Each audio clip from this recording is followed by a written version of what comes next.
ಗರಂ ಮಸಾಲೆ ಅಂದ್ರೆ ಯಾರು ತಾನೇ ಉಪಯೋಗಿಸಲ್ಲ ಹೇಳಿ. ಅಡುಗೆ ರುಚಿಯನ್ನು ಹೆಚ್ಚಿಸುವುದರ ಜೊತೆಗೆ ಅದರ ಪರಿಮಳದಿಂದಲೇ ಎಲ್ಲರನ್ನು ಅಡುಗೆ ಮನೆಯತ್ತ ಸೆಳೆಯುವ ಅದ್ಭುತ ಮಸಾಲೆ ಎಂದರೆ ಅದು ಗರಂ ಮಸಾಲೆ. ಮನೆಯಲ್ಲಿಯೇ ಉತ್ತಮ ಗುಣಮಟ್ಟದ ಸುವಾಸನೆಯ ಫ್ರೆಶ್ ಮಸಾಲೆಯನ್ನು ಆಯ್ಕೆ ಮಾಡಿ ಹುರಿದು ಪುಡಿ ಮಾಡಿದರೆ ಅದರ ಪರಿಮಳ ಮತ್ತು ರುಚಿಯೇ ವಿಭಿನ್ನ. ಸಾರು, ಪಲ್ಯ, ಪುಲಾವ್, ಬಿರಿಯಾನಿ, ಚಿಕನ್, ಮಟನ್ ಸೇರಿದಂತೆ ಹಲವು ಅಡುಗೆಗಳಿಗೆ ಸ್ವಲ್ಪ ಪ್ರಮಾಣದ ಗರಂ ಮಸಾಲವನ್ನು ಸೇರಿಸಿದರೂ ರುಚಿ ಮತ್ತು ಘಮ ಎರಡೂ ಹೆಚ್ಚಾಗುತ್ತೆ. ಇಂದು ನನ್ನ ಡೈರಿಯ ಈ ಪುಡಿ ಸುವಾಸನಾಭರಿತ ಗರಂ ಮಸಾಲೆಯನ್ನ ಮಾಡೋಣ ಬನ್ನಿ. ಈ ವಿಡಿಯೋ ನಿಮಗೆ ಇಷ್ಟವಾದಲ್ಲಿ ಒಂದು ಲೈಕ್ ಮಾಡಿ, ಶೇರ್ ಮಾಡಿ ಮತ್ತು ನನ್ನ ಚಾನಲ್ ಅನ್ನು ಸಬ್ಸ್ಕ್ರೈಬ್ ಮಾಡಿ. ನೀವು ಕೊಡುವಂತ ಪ್ರೀತಿ ಮತ್ತು ಪ್ರೋತ್ಸಾಹವೇ ನಮಗೆ ಇನ್ನಷ್ಟು ರುಚಿಕರವಾದ ಅಡುಗೆಯನ್ನು ನಿಮ್ಮೊಂದಿಗೆ ಹಂಚಿಕೊಳ್ಳಲು ಸ್ಫೂರ್ತಿ. ಹಾಗಾದರೆ ಈ ವಿಡಿಯೋವನ್ನು ಸ್ಕಿಪ್ ಮಾಡದೆ ನೋಡೋಣ ಬನ್ನಿ. ಎಲ್ರಿಗೂ ನಮಸ್ಕಾರ. ಪುಷ್ಪ ಶೆಟ್ಟಿಸ್ ಕುಕಿಂಗ್ ಡೈರಿಗೆ ಸ್ವಾಗತ. ನಾನಿವತ್ತು ಗರಂ ಮಸಾಲವನ್ನ ಮಾಡೋಣ ಅಂತಿದ್ದೀನಿ. ಅದಕ್ಕೆ ನಾನಿಲ್ಲಿ ಬೇಕಾಗುವಂಥ ಸಾಮಗ್ರಿಗಳನ್ನೆಲ್ಲ ತಗೊಂಡಿದ್ದೀನಿ. ಇದನ್ನ ಹೇಗೆ ಮಾಡೋದು ಅಂತ, ಎಷ್ಟೆಷ್ಟು ಸಾಮಗ್ರಿಗಳನ್ನು ಹಾಕಬೇಕು ಅಂತ ಈಗ ಮಾಡ್ತಾ ನೋಡೋಣ. ಈ ಬಿರಿಯಾನಿ ಮಸಾಲವನ್ನ ಮಾಡಲಿಕ್ಕೆ ಆಲ್ರೆಡಿ ಒಂದು ಬಾಣಲೆಯನ್ನು ಬಿಸಿಗಿಟ್ಕೊಂಡಿದ್ದೀನಿ. ಈಗ ಒಂದೊಂದಾಗಿ ಹಾಕೊಂಡು ಹುರ್ಕೊಳ್ಳೋಣ.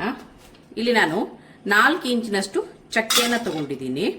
ಇದನ್ನ ಹಾಕೊಂಡು ಸ್ವಲ್ಪ ಹುರಿತಾ ಇದ್ದೀನಿ. ಇದು ಸ್ವಲ್ಪ ಹುರಿದಾದ ನಂತರ 4 ಟೀ ಸ್ಪೂನ್ ಆಗುವಷ್ಟು ಕಾಳುಮೆಣಸನ್ನ ಹಾಕ್ತಾ ಇದ್ದೀನಿ. 4 ಟೀ ಸ್ಪೂನ್ ಆಗುವಷ್ಟು ಕಾಳುಮೆಣಸನ್ನ ಹಾಕಿದ್ದೀನಿ. ಸ್ವಲ್ಪ ಹುರ್ಕೊಳ್ಳೋಣ.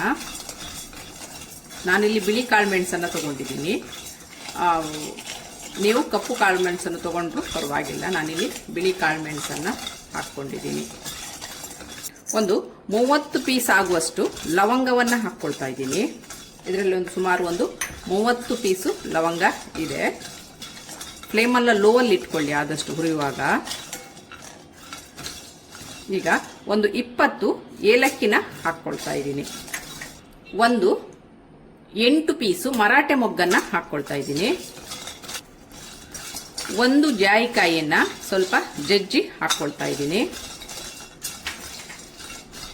5 ಸ್ಟಾರ್ ಹೂವನ್ನ ಹಾಕ್ಕೊಳ್ತಾ ಇದ್ದೀನಿ. 1 ಟೀ ಸ್ಪೂನ್ ಆಗುವಷ್ಟು ಜೀರಿಗೆಯನ್ನ ಹಾಕ್ಕೊಳ್ತಾ ಇದ್ದೀನಿ. 1 ಟೀ ಸ್ಪೂನ್ ಆಗುವಷ್ಟು ಸೋಂಪನ್ನ ಹಾಕ್ಕೊಳ್ತಾ ಇದ್ದೀನಿ. 6 ಪೀಸ್ ಅಂದಾಜಿನಲ್ಲಿ ಜಾಪತ್ರೆಯನ್ನ ಹಾಕ್ಕೊಳ್ತಾ ಇದ್ದೀನಿ. ಇಲ್ಲಿ 6 ಜಾಪತ್ರೆಯನ್ನ ಹಾಕ್ಕೊಳ್ತಾ ಇದ್ದೀನಿ. 6 ಟೀ ಸ್ಪೂನ್ ಆಗುವಷ್ಟು ಧನಿಯವನ್ನ ಹಾಕ್ಕೊಳ್ತಾ ಇದ್ದೀನಿ. ಇದನ್ನೆಲ್ಲ ಚೆನ್ನಾಗಿ ಹುರ್ಕೊಳ್ಳೋಣ. 10 ಚಿಲ್ಲಿಯನ್ನ ಹಾಕ್ಕೊಳ್ತಾ ಇದ್ದೀನಿ. ಸ್ವಲ್ಪ ನಾನಿಲ್ಲಿ ಗುಂಟೂರು ಚಿಲ್ಲಿಯನ್ನ ತಗೊಂಡಿದ್ದೀನಿ ಖಾರಕ್ಕೆ. ಬ್ಯಾಡಗಿ ಚಿಲ್ಲಿ ಹಾಕೋದಾದ್ರೆ ಸ್ವಲ್ಪ 1-2-3 ಚಿಲ್ಲಿ ಜಾಸ್ತಿ ಹಾಕ್ಕೊಳ್ಳಿ. ನಾನಿಲ್ಲಿ 10 ಗುಂಟೂರು ಚಿಲ್ಲಿಯನ್ನ ತಗೊಂಡಿದ್ದೀನಿ. 2 ಟೀ ಸ್ಪೂನ್ ಆಗುವಷ್ಟು ಕಲ್ಲು ಹೂವನ್ನ ಹಾಕ್ಕೊಳ್ತಾ ಇದ್ದೀನಿ. 10 ಪೀಸು ಪಲಾವು ಎಲೆಯನ್ನ ಹಾಕ್ಕೊಂಡಿದ್ದೀನಿ. ಇದನ್ನ ಚೆನ್ನಾಗಿ 1 ನಿಮಿಷ ಹುರ್ಕೊಳ್ಳೋಣ. ಇದು ಬಿರಿಯಾನಿಗೆ ಎಲ್ಲದಕ್ಕೂ ಸೂಕ್ತವಾದಂಥ ಒಂದು ಮಸಾಲ. ಇವನ್ನೆಲ್ಲ ಹಾಕಿ ಚೆನ್ನಾಗಿ ಹುರ್ಕೊಂಡ್ಮೇಲೆ ಇದೀಗೆಲ್ಲ ಗರಿ ಆಗಿದೆ. ಲಾಸ್ಟಿಗೆ 1 ಟೀ ಸ್ಪೂನ್ ಆಗುವಷ್ಟು ಶಹಜೀರವನ್ನು ಹಾಕಿ 30 ಸೆಕೆಂಡ್ ಹುರಿದು ಗ್ಯಾಸನ್ನ ಆಫ್ ಮಾಡ್ತಾ ಇದ್ದೀನಿ. ಇದೀಗ ಆಗಿದೆ ನೋಡಿ, ಎಲ್ಲ ಗರಿಯಾಗಿ ಹುರಿದಿದೆ. ಈಗ ಗ್ಯಾಸನ್ನ ಆಫ್ ಮಾಡೋಣ. ಸಾಮಗ್ರಿಗಳನ್ನು ಹುರಿಯುವಾಗ ಫ್ಲೇಮನ್ನು ಲೋ ಫ್ಲೇಮಲ್ಲಿ ಇಟ್ಕೊಳ್ಳಿ.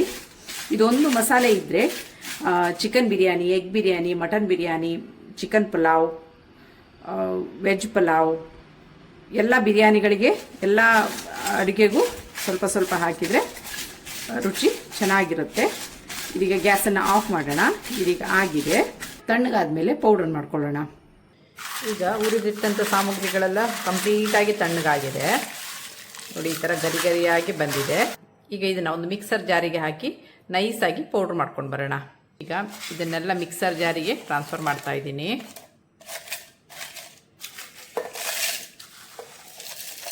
ಈಗ ಇದನ್ನ ಪೌಡರ್ ಮಾಡ್ಕೊಂಡು ಬರ್ತಾ ಇದ್ದೀನಿ.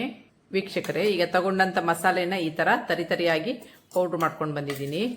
ರುಚಿಯಾದ ಗರಂ ಮಸಾಲೆ ಮನೆಯಲ್ಲಿ ಹೇಗೆ ಮಾಡೋದು ಅಂತ ಇವತ್ತಿನ ವಿಡಿಯೋದಲ್ಲಿ ತೋರಿಸಿದ್ದೀನಿ.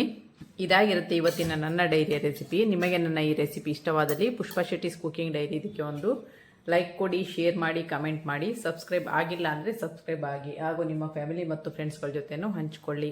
ಇದನ್ನೀಗ ಒಂದು ಪಾತ್ರೆಗೆ ಟ್ರಾನ್ಸ್ಫರ್ ಮಾಡೋಣ. ವೀಕ್ಷಕರೇ ನೋಡಿ, ಈಗ ತಗೊಂಡಂಥ ಮಸಾಲೆನ ಈ ಥರ ಪೌಡ್ರ್ ಮಾಡ್ಕೊಂಡು ಬಂದಿದ್ದೀನಿ.